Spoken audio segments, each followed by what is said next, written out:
This is SMNI News Channel. Truth that matters.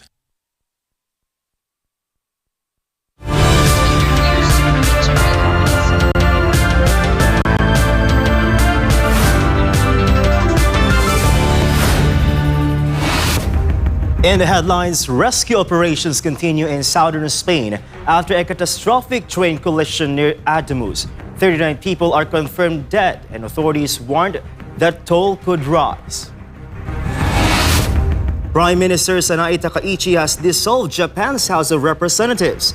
The move triggers a snap election, leaving voters to decide the future of her administration. Political uncertainty in Bulgaria as President Rumen Radev announces his resignation. Radev hinted at a return to politics just ahead of the upcoming parliamentary elections.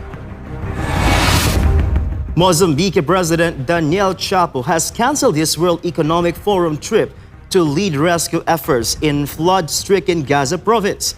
The President and First Lady personally joined aerial missions to oversee life-saving maneuvers.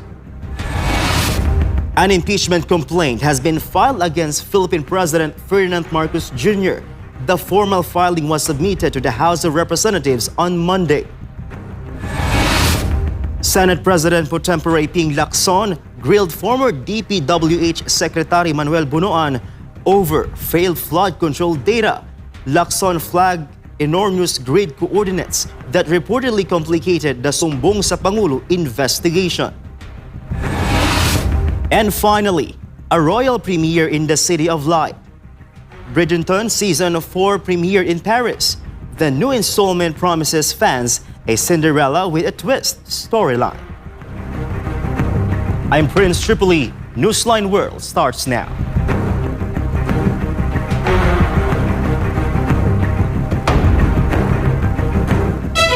For our first story, Mozambique's President Daniel Francisco Charo has abandoned his plans to attend the World Economic Forum to personally oversee rescue operations in the flood-stricken Gaza province.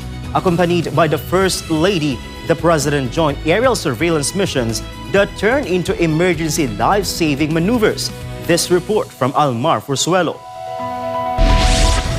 From the window of a military helicopter, President Daniel Chapo surveyed the devastation of Gaza province, where the Limpopo River has completely swallowed entire communities. The President and First Lady Gueta Selemane were on an assessment flight when their pilot spotted a group of 12 people, including a baby, clinging to a rooftop. In a dramatic turn of events, the mission shifted to an immediate rescue, with the helicopter lifting the stranded survivors to safety. As the water reached the eaves of their homes, President Chapo, who canceled his trip to Davos, Switzerland to remain on the ground, greeted the survivors personally as they were brought to dry land. Por causa das cheias, nós temos irmãos e irmãs nossas que estão por cima das casas.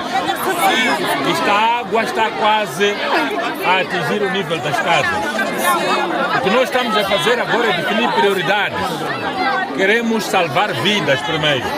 Tínhamos 12 irmãos nossos que estavam por cima de uma minibase desde ontem. Não matabicharam, não almoçaram, não jantaram, não matabicharam. Estavam quase a morrer. The situation nationwide is increasingly dire, when at least 103 deaths reported since the start of the rainy season. Gaza province remains the most critical zone after floodgates at the Mizinger Dam were opened to prevent a total structural failure, leading to massive overflows downstream. Over 5,000 homes have been destroyed and major arterial roads are cut off, leaving nearly 200,000 people at risk of displacement. President Chapo has vowed that the absolute priority is saving lives as international aid begins to trickle in the region. Nós vamos continuar a trabalhar para salvar os nossos irmãos que estão a ir com água. Nós sabemos que depois temos que continuar a trabalhar para trazer tendas, trazer comida e trazer muitas outras coisas. While heavy rains are expected to ease, the red alert remains in effect across Mozambique as search and rescue teams continue to scour the submerged landscape for survivors. Reporting for Newsline World, Almar Fursuelo, SMNI News. Bulgaria is facing fresh political uncertainty after President Rumen Radev announced he will resign, while hinting he could soon re-enter politics ahead of snap parliamentary elections. Radev acknowledged mistakes and unfinished goals during his presidency. He delivered a sharp critique of Bulgaria's political establishment, accusing it of serving oligarch interests and warning that democratic institutions were being weakened. Radev pointed out to declining voter participation. Two-thirds of Bulgarians are no longer voting. He said this is a sign of public disillusionment and said the country needed a fundamental political reset. At the same time, his remarks suggested he may be preparing for a political comeback, saying the fight for Bulgaria's future was still to come and that he was ready to lead it with supporters.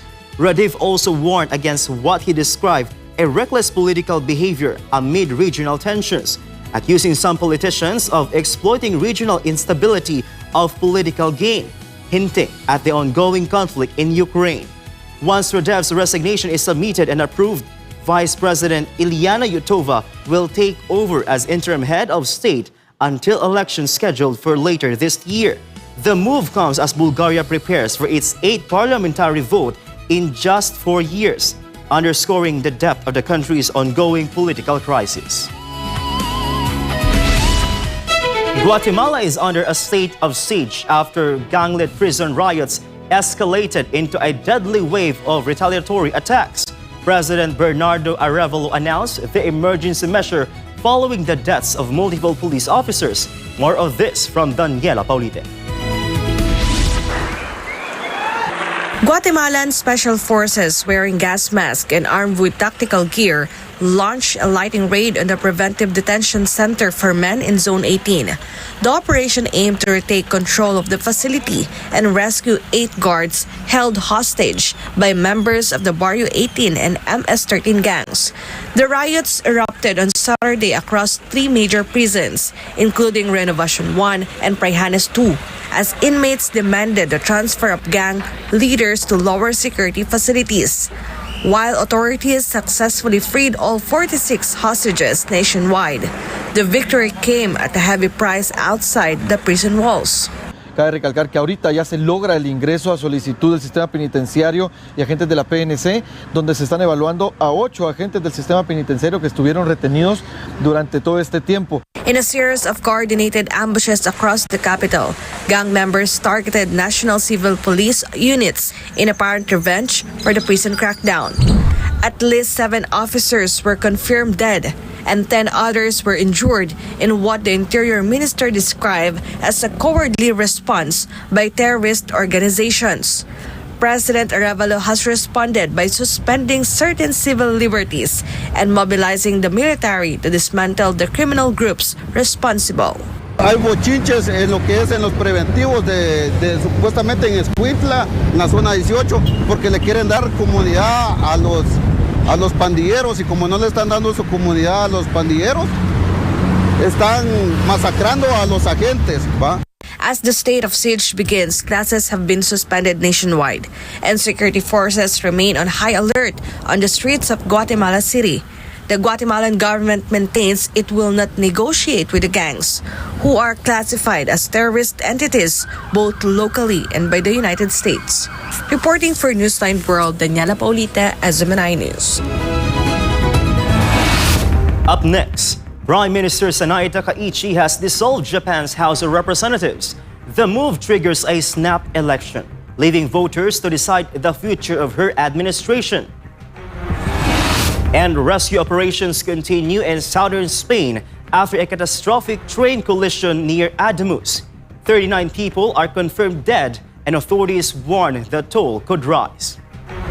More news when Newsline World returns.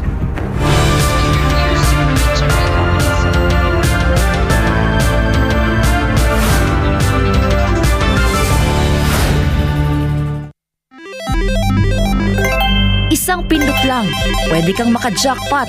Mukhang masaya at easy money lang. Sa murang halaga, pwede ka na tumaya sa online gambling at e-casino apps. Mayroong sabong, slot machines, mahjong, poker at iba pa. Kailangan mo lang ng smartphone, e-wallet at internet. Pero ang aliw na ito, ito unti-unting nagiging bitag para sa mga Pilipino, lalo na kung ang paborito mong artista o influencer ang mukha ng app. Mas madaling makaengganyo, diba? Parang safe naman kasi may kilalang mukha. Pero sa likod ng ngiti, sugal pa rin ang itinutulak at syempre, mas madali ring itago ang pagkalulong sa bisyong ito. Walang pisikal na kasino o pasugalan, walang kaharap, walang accountability, kaya't mas lumalala ang adiksyon. Dagdag pa rito, maraming online gambling apps at walang regulasyon.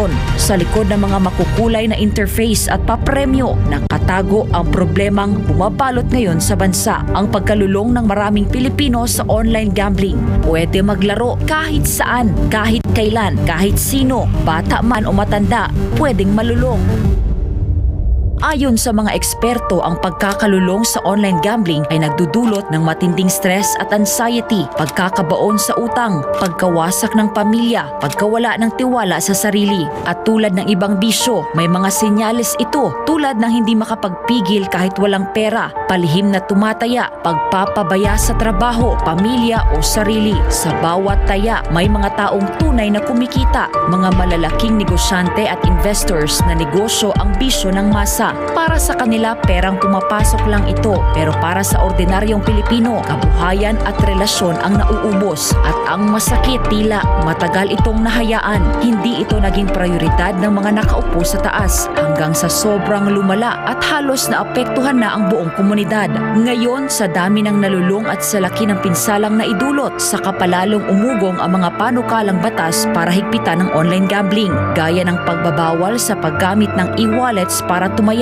pagtaas ng minimum bet, mas mahigpit na identity verification, pag-block ng mga illegal na gambling sites, at bawasan o ipagbawal ang mga ads na target ang kabataan. Maaari itong magmukhang laro lang, pero sa katotohanan, isa itong sugal sa kinabukasan. Ang kita na dapat sa mga pangunahing pangangailangan o ipon na uubos sa sugal. At sa mundo ng online gambling, mas madali kang matalo kaysa manalo. Huwag hayaang sugal ang magdikta sa iyong buhay. Isang paalala mula sa SM9.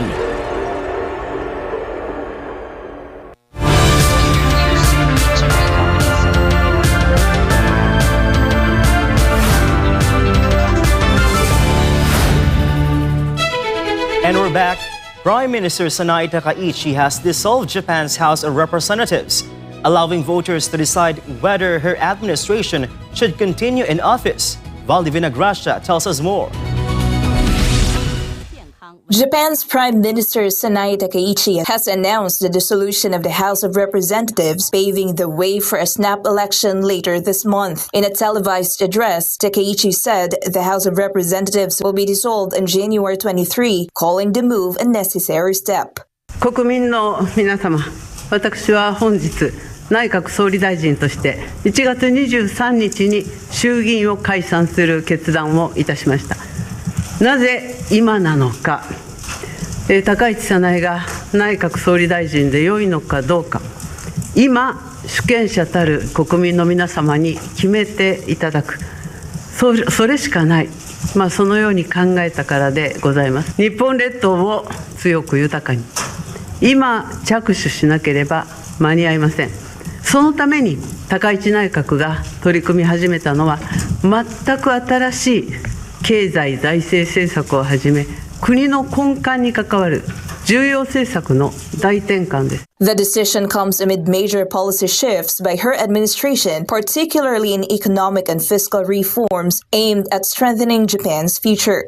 解散というのは重い決断です。逃げないため、先送りしないため、そして国民の皆様とご一緒に日本の進路を決めるための決断です。私自身も内閣総理大臣としての進退をかけます。高市早苗に国家経営を託していただけるのか、国民の皆様に直接ご判断をいただきたい。The Prime Minister stressed that her cabinet will continue governing even during the election period, ensuring continuity in government operations. Framing the election as a turning point for Japan, Takaichi invoked the words of former Prime Minister Shinzo Abe, urging to confront the challenges head-on rather than preserve the status quo. 新しい国づくりへと踏み出します。10年前の安倍晋三元総理大臣の言葉が思い出されます。困難はもとより覚悟の上です。しかし未来は他人から与えられるものではありません。私たちが自らの手で切り開いていくものであります。今の日本にまさに必要な言葉です。挑戦しない国に未来はありません。守るだけの政治に希望は生まれません。希望ある未来は待っていてもやってこない。誰かが作ってくれるものでもない。私たち自身が決断し行動し作り上げていくものです。だから私は今回の選挙、自分たちで未来を作る選挙と名付けました。日本の未来は明るい。日本にはチャンスがある。皆が自信を持ってそう言える。そう実感できる社会を作りたい。The snap election will determine whether Prime Minister Takeichi secures a renewed mandate to continue her reforms and lead Japan forward. Reporting for Newsline World, this is Valdivina Gracia, SMNI News. China's foreign ministry says the country's economy remains a stable engine for global growth. Beijing also highlighted its recent success in combating cross-border fraud in Cambodia. Here's Fatima Nazil for the details. Chinese Foreign Ministry spokesperson Guo Jiaquan highlighted a recent survey by the American Chamber of Commerce in China, which noted that U.S. companies operating in China remain optimistic about market growth. 你提到的报道再次表明，中国大市场是世界大机遇，布局中国就是赢得先机，投资中国带来丰厚回报。在华美国企业的成功故事，印证了中美之间合则两利，推动中美关系稳定、健康、可持续发展，符合双方共同利益。 Guo added that China's economy under the 15th five-year plan continues to serve as a stable engine of growth and innovation, welcoming enterprises from all countries to participate in its high-quality development. 将继续为世界经济提供稳定的引擎、增长的绿洲和创新的摇篮。我们欢迎包括美国企业在内的各国企业抓住中国高质量发展的机遇清单。 共享万亿级市场的超级红利。 The spokesperson also addressed concerns about Chinese citizens caught in Cambodian scam centers, saying that China and Cambodia have achieved significant results in combating cross-border fraud while the Chinese embassy continues coordination with Cambodian authorities. 中国政府高度重视海外中国公民的安全。一段时间以来， 中方同柬埔寨积极合作，打击跨境电信网络诈骗犯罪，取得显著成效。中国驻柬埔寨使馆正与检方保持沟通协调，开展相关的工作。 This has been Fatima Nazil, SMNI News. Rescue and recovery operations are continuing in southern Spain after a catastrophic high-speed train collision near the town of Adamus collided at least 39 people, with authorities warning the death toll could still rise. Emergency crews worked throughout the night, combing throughout the twisted wreckage along the railway line near Cordoba, where two passenger trains collided on Sunday evening. The aftermath of the accident left overturned carriages scattered across the tracks. Firefighters and rescue teams attempted to cut through damaged train windows to reach trapped passengers. Forensic teams were also deployed to examine the site. Spanish rail operators said around 400 passengers and crew were traveling on two services at the time of the crash. Regional emergency services in Andalusia confirmed at least 122 people were injured, with 48 still hospitalized, including 13 in intensive care, among them one child. Investigators say the accident began when the rear of a high-speed train traveling from Malaga to Madrid derailed, with carriages crossing onto an adjacent track and colliding with an ongoing passenger train heading from Madrid to Huelva. Spanish authorities said launched has formal judicial inquiry into the cause of the disaster. Spain's Prime Minister Pedro Sanchez visited the crash site on Monday, pledging to uncover the truth behind the disaster and assuring the public there would be no covered up. Sanchez also announced 3 days of national mournings as the country comes to terms with one of its deadliest rail accidents in recent years. When we return, an impeachment complaint has been filed against Philippine President Ferdinand Marcos Jr. The formal filing was submitted to the House of Representatives on Monday. And Senate President Pro Tempore Ping Lacson grilled former DPWH Secretary Manuel Bunoan over failed flood control data. Lacson flagged Irigius Green, coordinates that reportedly complicated the Sumbong sa Pangulo investigation. More news after the break.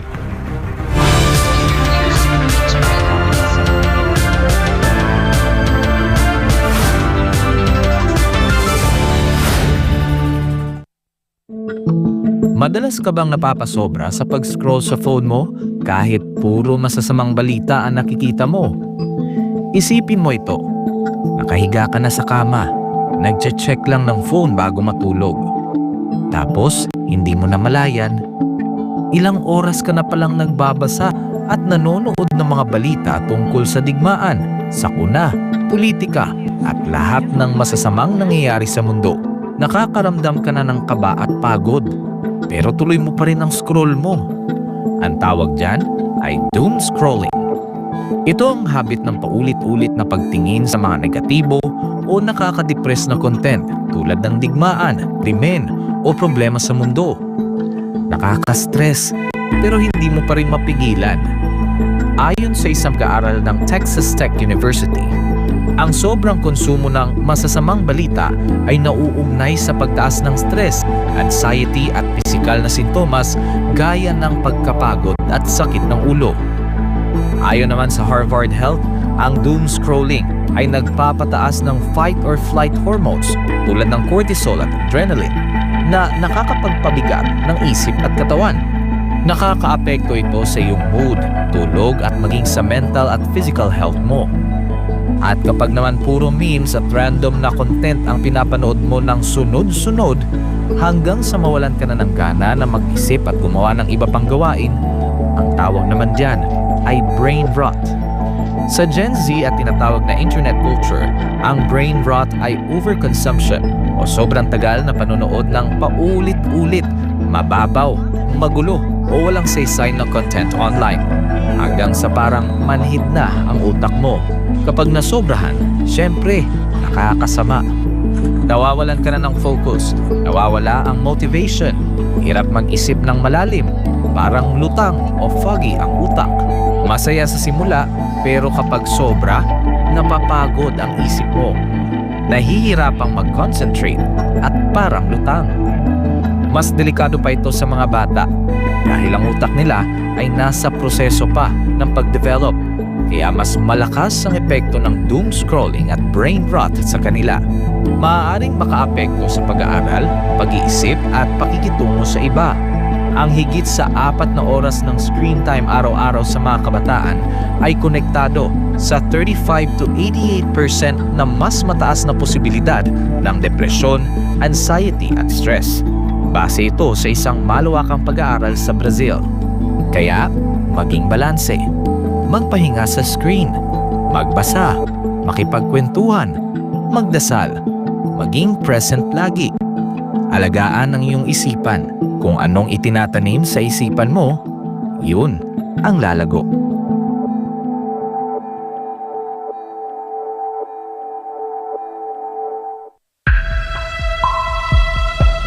Sa kabila ng mga mas modernong kaalaman at teknolohiya, nananatiling matindi ang banta ng HIV sa Pilipinas. Pero gaano nga ba kalala ang sitwasyon? Ang HIV o Human Immunodeficiency Virus ay isang sakit na sumisira sa immune system ng katawan. Ngunit tandaan, hindi ito nakukuha sa simpleng pakikisalamuha. Hindi mo agad mararamdaman, pero unti-unti nitong pinapahina ang katawan.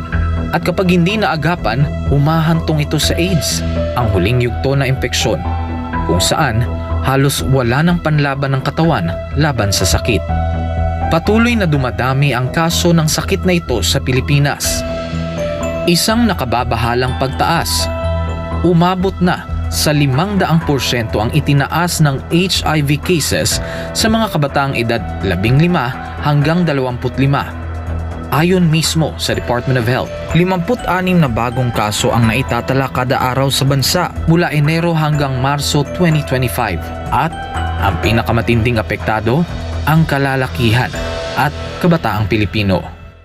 Dahil dito, ang Pilipinas na ngayon ang may pinakamataas na bilang ng bagong kaso ng HIV sa buong Western Pacific region.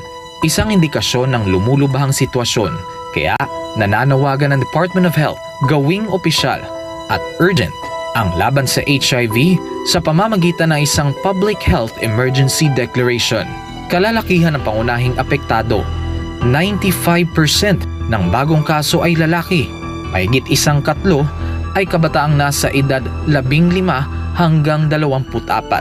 Habang wala pang deklarasyon, patuloy ang DOH sa mga sumusunod na hakbang: HIV testing, libreng gamot, self-test kits, at pakikipagtulungan sa DepEd para sa edukasyon sa mga paaralan.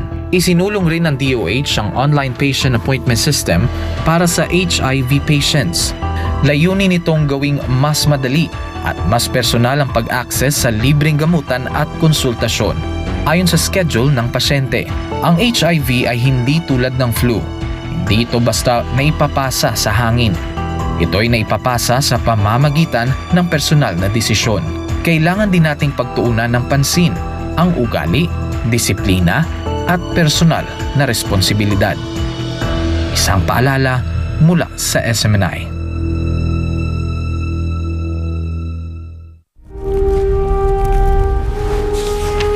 Pasasaan pa ang kalayaan kung ang mga alipin ngayon ay sila din naman mang-aalipin bukas.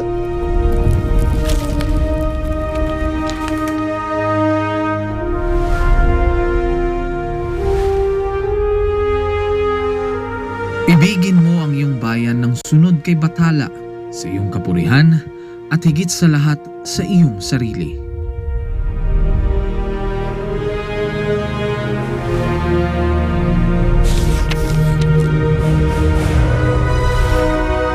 Hindi natin mapapalaya ang ating mga sarili maliban kung sumulong tayo na nagkakaisa sa iisang hangarin. Ang tunay na makabayan ay ang tumutupad ng pagpapabuti ng kanyang mga kapwa, gaano man kaaba ang kanyang katungkulan. Naway magsilbing paalala ang kanilang mga salita upang lalo nating mahalin at tapat na paglingkuran ang minamahal nating inang bayan.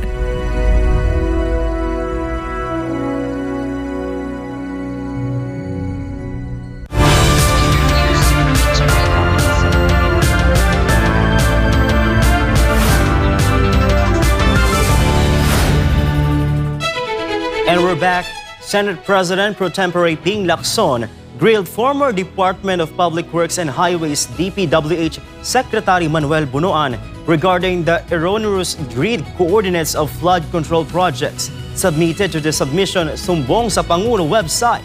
Instead of aiding the investigation, the process was reportedly further complicated by the inaccurate data. Valdi Vinagracia reports. Former DPWH Secretary Manuel Bunoan personally appeared before the ongoing Senate Blue Ribbon Committee hearing this Monday.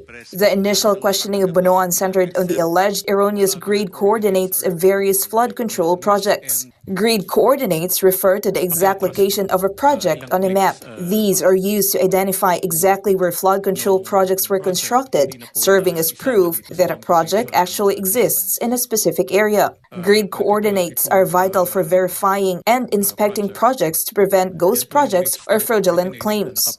During the hearing, Bonoan himself admitted that there were errors in the grid coordinates submitted to President Bongbong Marcos Jr. According to him, what they sent to the president was a multi-year programming and scheduling system, which means the data was merely initial information and not yet the actual project data. He claimed this was the reason for the confusion and the difficulty in identifying the alleged ghost projects. When we submitted this in August 4 of 2024, I know that there has been some differences between the MIPS coordinates and the assist-take plans. And therefore, immediately after we submitted it to the Office of the President, I immediately sent validation teams, actually, for the purpose of getting present, absent status of the 9,855 projects. After allegedly discovering the incorrect grid coordinates, Bonoan said he immediately dispatched validation teams to verify the projects. He also stated that he personally informed President Marcos about the discovered errors in the grid coordinates posted on the website. I went to validate myself, actually, where these ghost projects are in Bulacan First Engineering District, so to speak. And true enough, collaboration with members of the officials of that district and the regions, I found out that there had been some ghost projects in that area. And immediately, Mr. Chair, I went to the President, and I was the one who personally reported to him, actually, the potential ghost projects. Let me also clarify, Mr. Chair, that this is an isolated case because there has not been any other report that reached me. On the part of the DPWH, this was allegedly the reason for the slow pace of inspections in identifying the projects. Due to the incorrect data, the agency reportedly conducted repeated field inspections. Based on the initial field validation of the DPWH, out of 337 flood control projects, 291 were discovered to have incorrect grid coordinates. Pag mali yung grid coordinates na sinabit, siyempre lolobo yung ghost projects. Kasi pag pinuntahan yung grid coordinates na mali, wala makikitang project, ire-report na ghost, di ba? Yes, Mr. Chair. So yung credibility ng sumbong sa Pangulo website will suffer. Even before the submission to the President, it was also stated that former DPWH Undersecretary Roberto Bernardo allegedly already knew that the data held by Bonoan was incorrect. I told them to tell to the Secretary na bakit ganun, na bakit naman yung nasubmit po na datos ay ang MIPS data, hindi naman po yun yung actual project construction. Malaki po ang diferensya niyan doon po sa datos ng planning kasi minsan po sa loob po ng isang taon, nagbabago po ang linya ng ating mga ilog eh.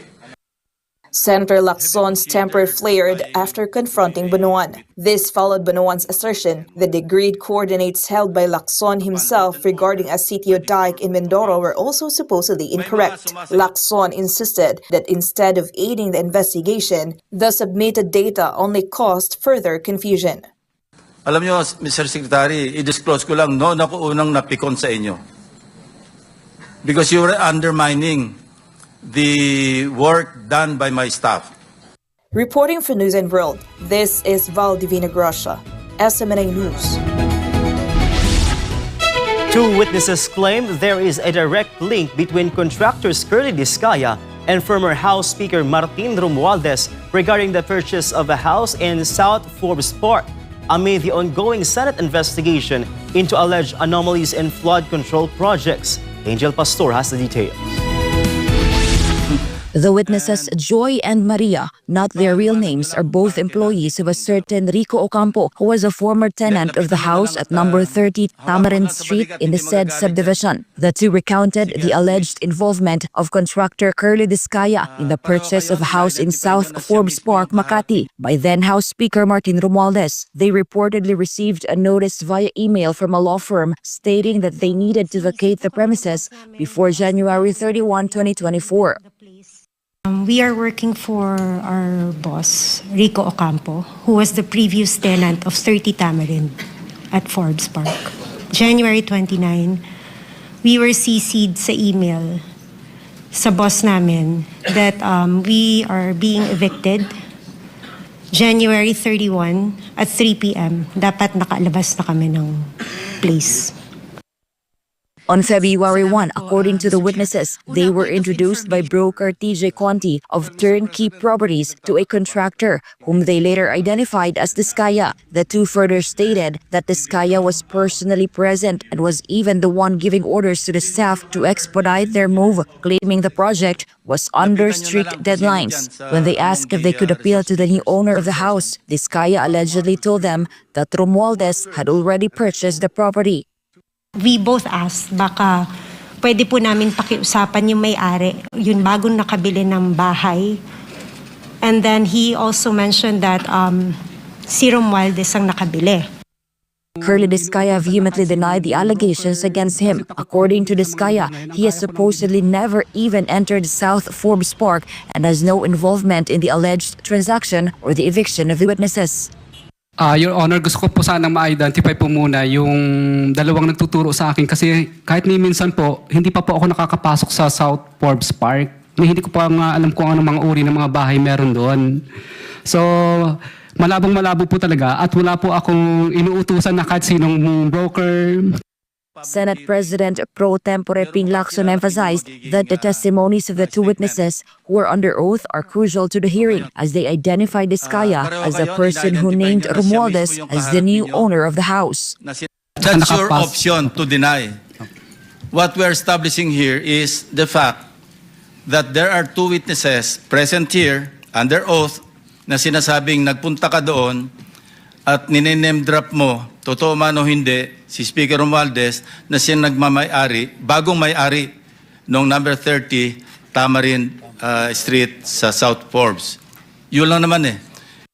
It can be recalled that in a video message, former Ako Bicol Party List Representative Zaldico stated that by 2024, the houses of then Speaker Martin Romualdez in the South Forbes Park would supposedly no longer be enough to store the alleged kickbacks from the flood control scam. Ko also linked the so-called cash warehouse to an alleged pattern of cash deliveries connected to DPWH flood control projects, which he claimed grew even larger starting from the latter part of last year. Meanwhile, Attorney Ade Fajardo, lawyer and spokesperson of former House Speaker Martin Romualdez, strongly denied reports claiming that the former speaker has alleged links to the Discaya family. According to Fajardo, Romualdez has no knowledge of and no involvement whatsoever in the said transaction. Romualdez camp insisted that the allegations made by the two witnesses are baseless.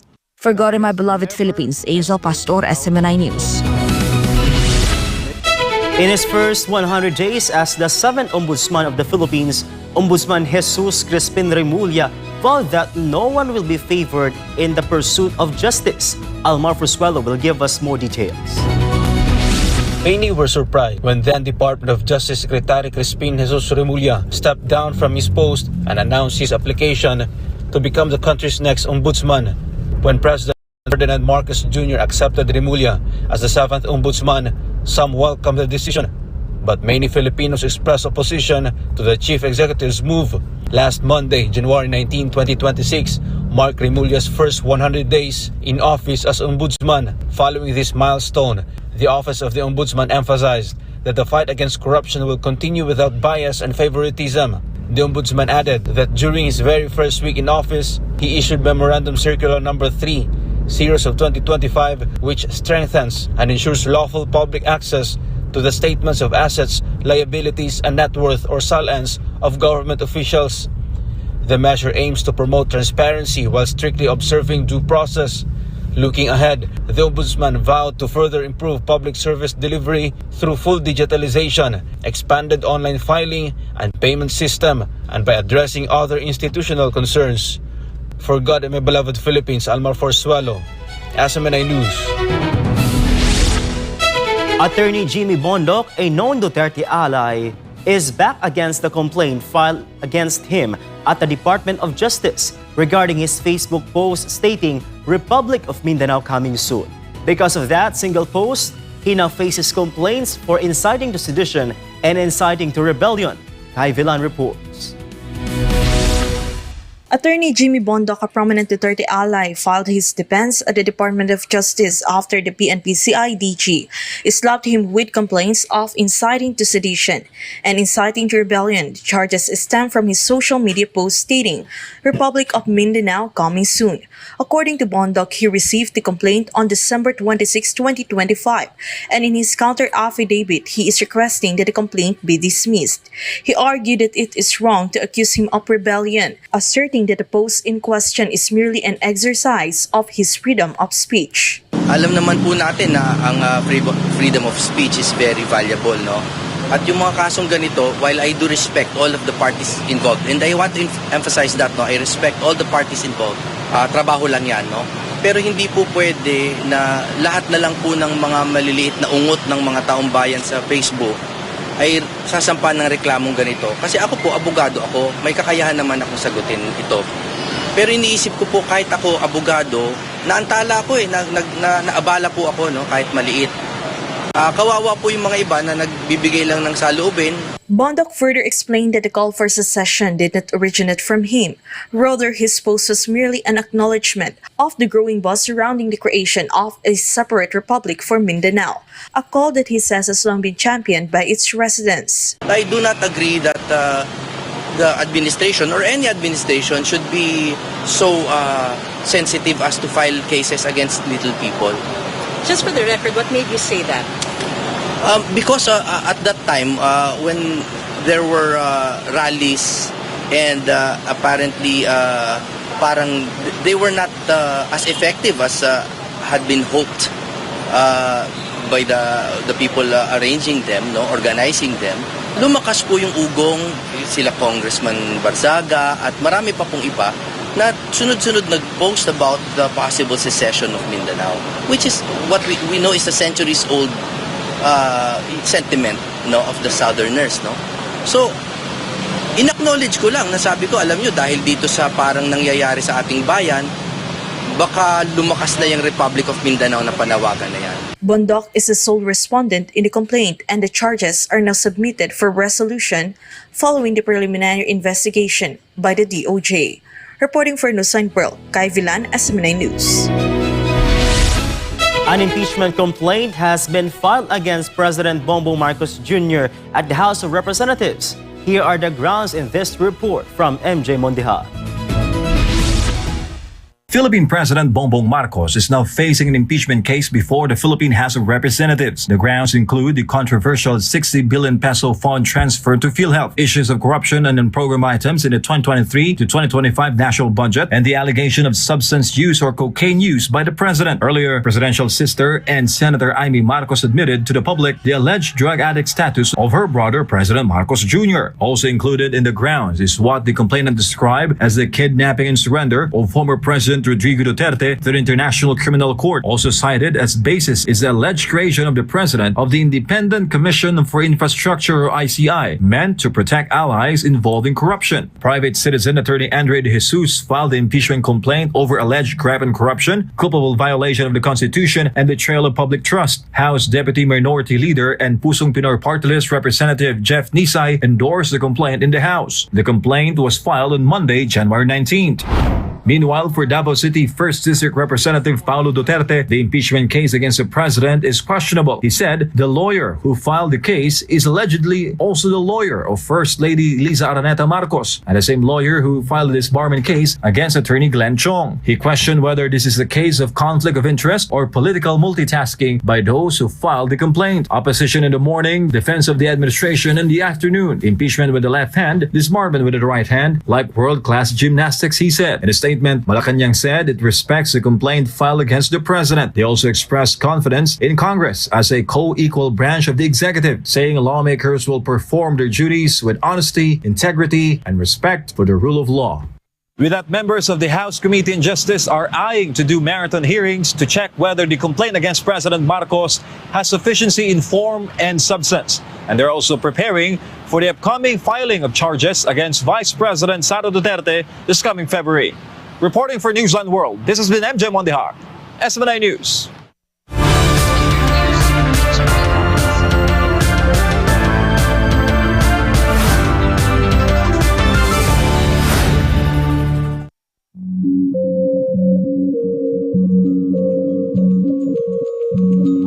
Sa panahon ng tag-ulan, hindi lang baha at ulan ang dapat bantayan, kundi pati na rin mga sakit na pwedeng makahawa. At dahil ngayon ay rainy season, nagbabala ang Department of Health laban sa tinatawag na wild diseases. 4 na klase ng sakit na karaniwang nakukuha ng tao tuwing maulan.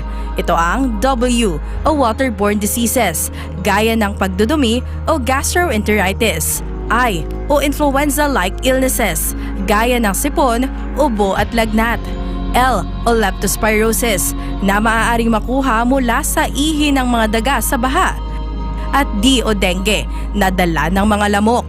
Kapag baha, mas mabilis kumalat ang mikrobyo.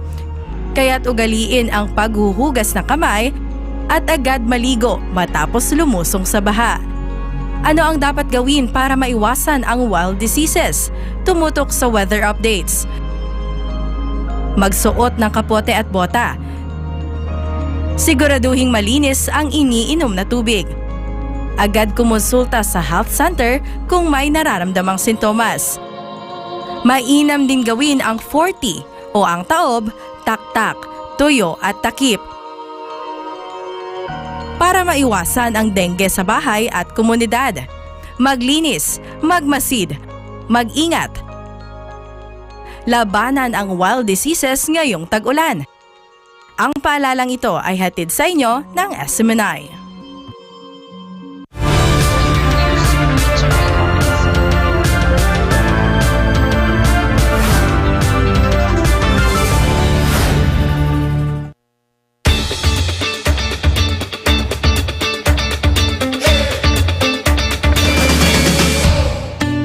The Russian Federation and the Uralchem Group have completed the transfer of 30,000 tons of potash to Bangladesh to boost the country's food security.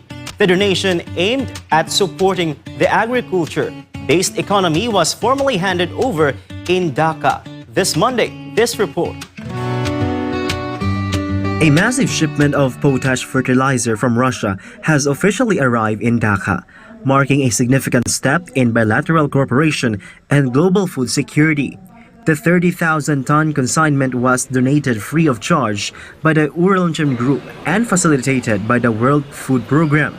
Russian Ambassador Alexander Kozin and Bangladesh Agriculture Advisor Muhammad Jehangir Al-Chowdhury led the handover ceremony alongside WFP officials.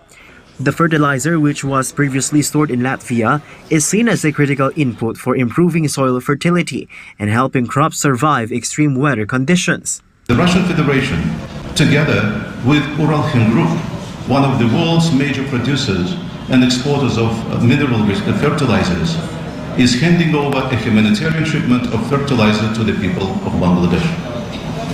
This initiative reflects our shared understanding that food security is a global responsibility. Since last 2022, Uralchem has distributed over 200,000 tons of mineral fertilizers to developing nations facing acute hunger. Bangladesh is the 7th country to receive such a donation, joining a list that includes Malawi, Kenya, Nigeria, and Sri Lanka. Agriculture Advisor Chowdhury noted that the supply comes at a vital time as global fertilizer costs continue to pose a major challenge for local farmers. This donation will contribute substantially to increase the crop yields, improve the soil fertility, and promoting sustainable fertilizer management across the country. With the WFP overseeing the distribution, the potash will be sent to farming regions across the country to ensure a maximum economic yield for the current planting season.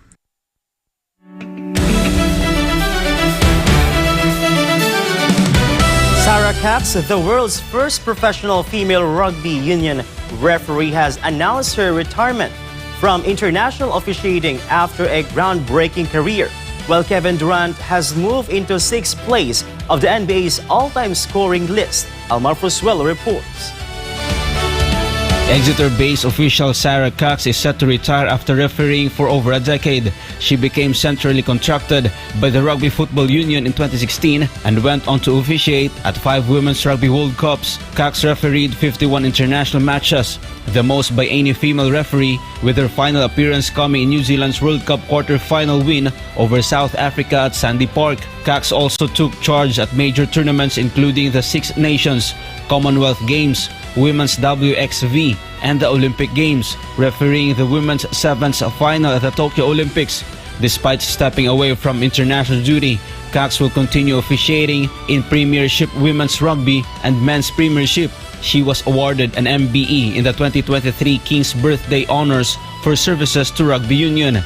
RFU Chief Executive Bill Sweeney praised Cox as a pioneer and an inspiration, saying her career helped open the pathway for women in elite match officiating.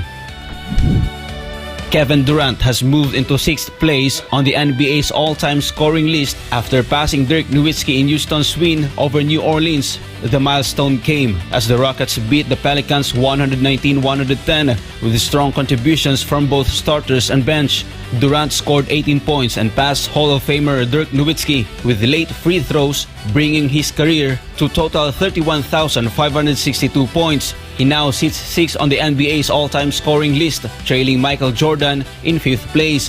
Jabari Smith Jr. led Houston with a season-high 32 points, including a career-high 7 3-pointers, while Alperen Sengun added 21 points and 8 rebounds. Amen Thompson chipped in 20 points as the Rockets claimed their 3rd win in 4 games. For New Orleans, Trey Murphy scored 21 points. Zion Williamson finished with 20 points and 6 rebounds, and Derek Quinn added 15. The Pelicans have now lost 4 of their last 5 games. Durant received a standing ovation after the milestone with a post-game video message from Nowitzki shown on the Jumbotron. Reporting for Newsline World, Almar Frusuelo, SMNI News.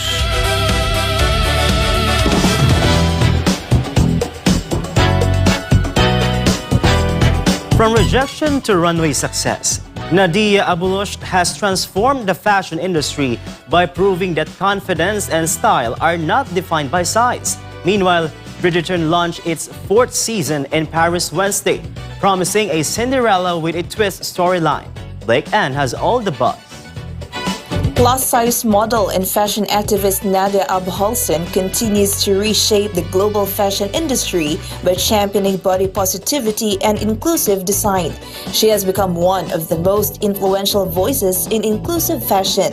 After being rejected by the Fashion Institute of Technology in 2010, she challenged the so-called elitist beauty standards and carved her own path into industry. Her breakthrough came with a photo shoot for 17 Magazine's Curvy section, followed by a win in the American Apparel Model Competition. Abhalson went on to model for major publications including Vogue Italia and Cosmopolitan and appeared in campaigns for brands such as Edition L and Boohoo.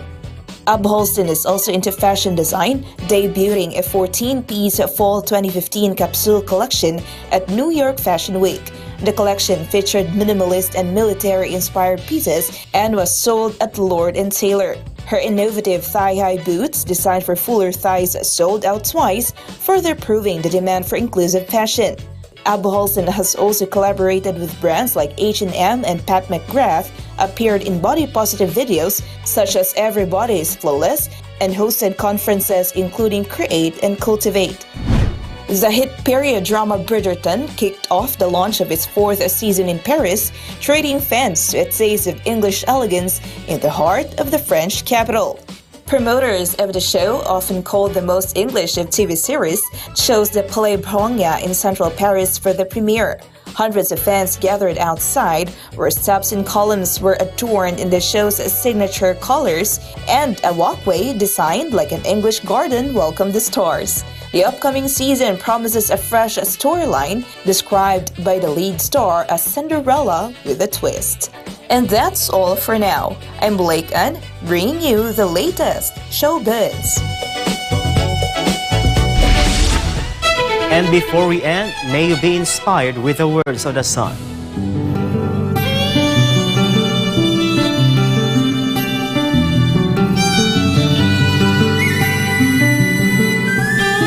Start strong, finish strong. Quitting is not an option.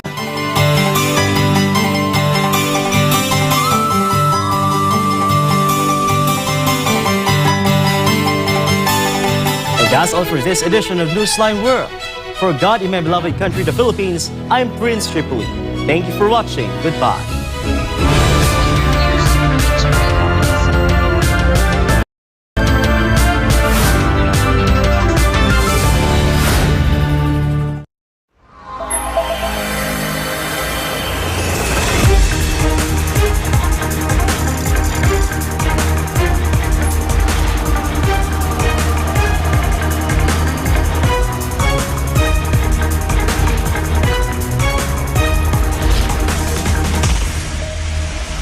This is SMNI News Channel.